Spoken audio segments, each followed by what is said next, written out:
Now let's get the textures of the strawberry itself working. So what we can do is, the milk is okay, so we can hold shift, click and drag to make a render region. So we'll only render what we need to. And I'll zoom in a bit. And let's jump into the body. So we need to bring in some textures for this. So to bring in a texture, we use an image in our node, okay, and we connect the RGBA up to the base color, right? And let's go ahead and find so in my hip I've got this texture folder, and then here you'll have, you'll need to paste your textures in there. So I need we're working on the body or the base, and we need the diffuse for that, right? So I'm going to connect that up. We'll get a message just because it's generating this .tx folder, but that's fine.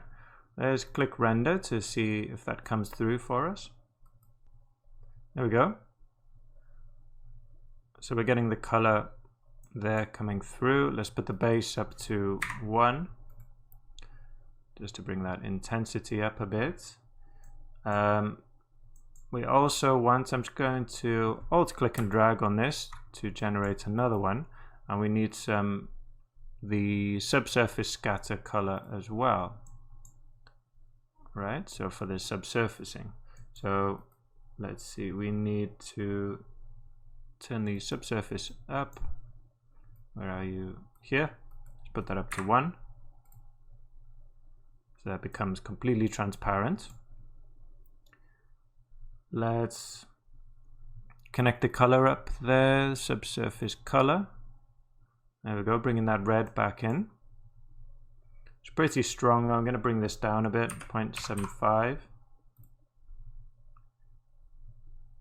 And the radius again is too high, so remember this is the depth.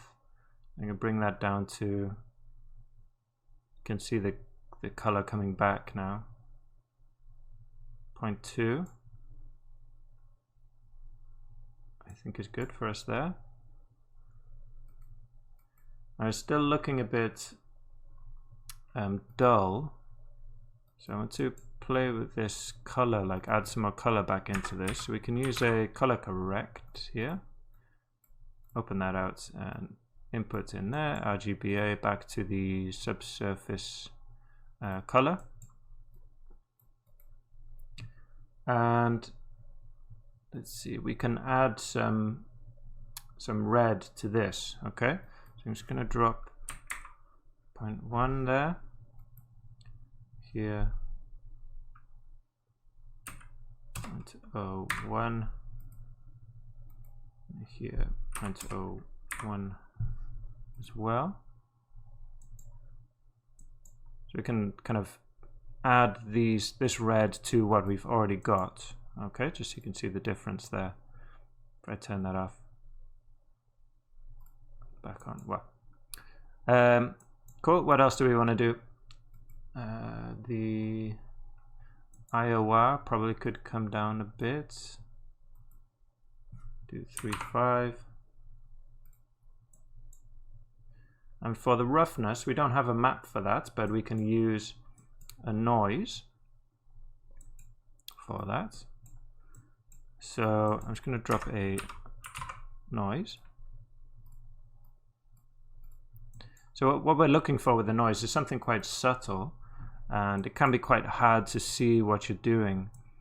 So what we can do actually here is connect the noise directly up to the surface, and then you'll see this kind of mapped out exactly. It's not being, there's no light bouncing around, you're just seeing this texture on this surface, right?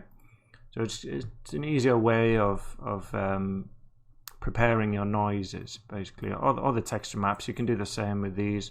If I connect that up directly, you'll see the color, without it being rendered correctly, okay? So I connect that noise up. I'm going to bring up the octaves, give myself some more detail there. Try playing around with the distortion a bit. less 3.5. Okay, the scale, bring that up. Something like that. About there, looks good. Okay, just to bring some, just to break up the highlights a bit, some so just so it's not all the same. And the roughness, what comes out of here, we've got values between 0 and 1. So 0 will be black and completely shiny, and 1 will be fully rough. And we don't want that. We need to, you know, bring it down quite a bit. Do to 0.2. Okay, so let's try connecting that up to our, well, we don't want RGB, we just got a grayscale, so we'll just grab the R, connect that up to our specular roughness, and then connect this back up to our shader, and we'll see some variety in the roughness now. Cool, it's looking better. Let's move on to the top, the green part at the top. So I'm going to head back here, jump into the top, and again we want to bring in some images for this. One will be the color, so top diffuse, and we'll also, I'll just bring them all in first. Maybe I'll name these since we've got more than one. I'll say diffuse. Here we'll bring in the roughness, top roughness,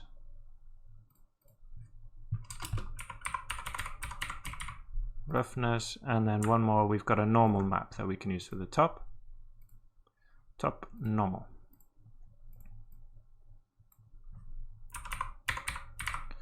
Okay, so let's connect these up.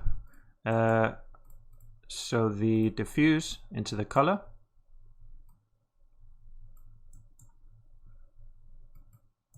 Okay. And it is pretty dark, so what we can do is if we come into the color, we can multiply this and kind of push the color up a bit. So I'm just going to double that just to pull out a bit more brightness there. What else? So the roughness, let's connect that up. I think with this, yeah, we can just grab RGBA and connect this to specular roughness. Okay, and let's see, and then the normal. So for the normal map, we need to connect a bump 3D. Okay, for a normal map, and we connect RGB up to normal, and then the vector to the normal there, and put the bump map up to 1. So hopefully we should see. It's quite subtle. It's hard to see from this point of view now at this frame, but that'll add some detail. There. So we're going to want some subsurface, and we don't have a subsurface color map, but we can just use the same, we can use the diffuse map for that. So if we come to subsurface, just connect that up there as well, so you can connect one map up to multiple areas. And at the moment we don't have the subsurface on, so let's turn that on, and right away it disappears because, you know, obviously there's too much. We'll bring first, initially just bring the subsurface down so we got a bit less subsurface happening. Okay, and then obviously, yeah, the radius needs to come way down. I'm going to put this to 0.01, 0.01, 0.01. There we go, bringing that color back in there.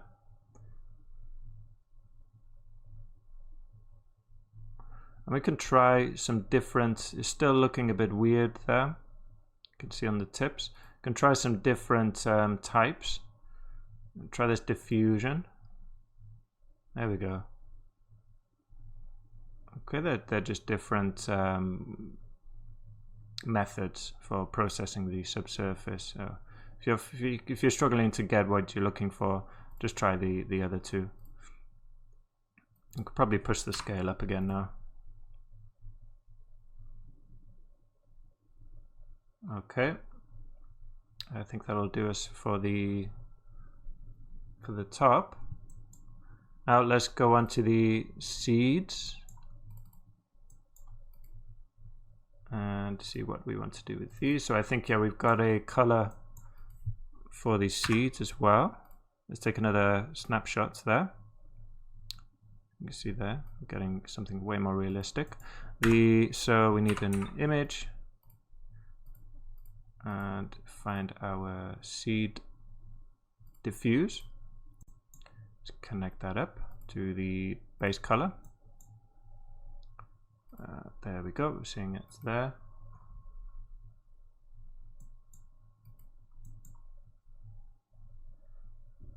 And let's see, the roughness there, they need to be a bit rougher, the seeds.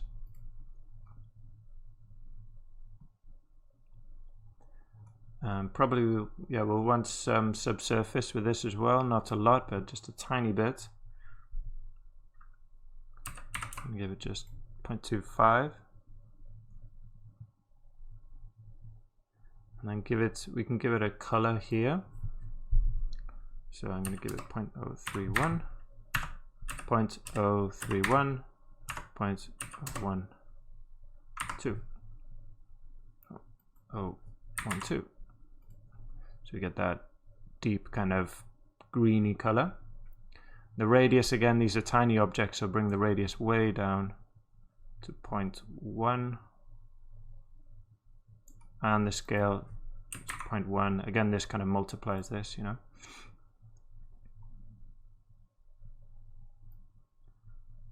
Great. I want to soften this color a bit, I think. Bring the base down. So this will, it's similar to what I did there with the multiply. Just bring this down. Flatten those colors out a bit. Cool. And then the seeds. Oh, sorry, the hairs, finally. Let's take a look at that. Hairs. I think we do have an image. Yeah, we got a texture for the color for that as well. Let's see, the hairs diffuse. Connect that up to that.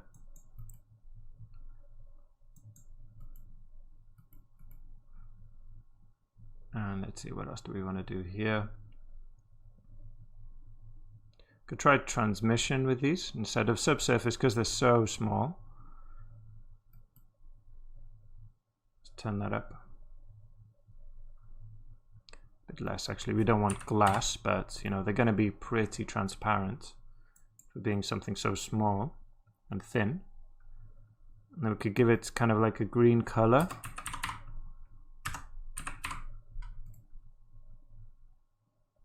And 0 there. Oops, just 0.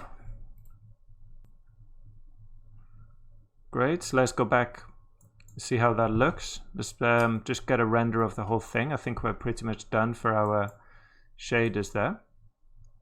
Let's go to full screen, press H. There we go, got our render there. We got some noise, but we can look at cleaning that up next. Maybe add some depth of field as well. And we're pretty much ready to get our final render now.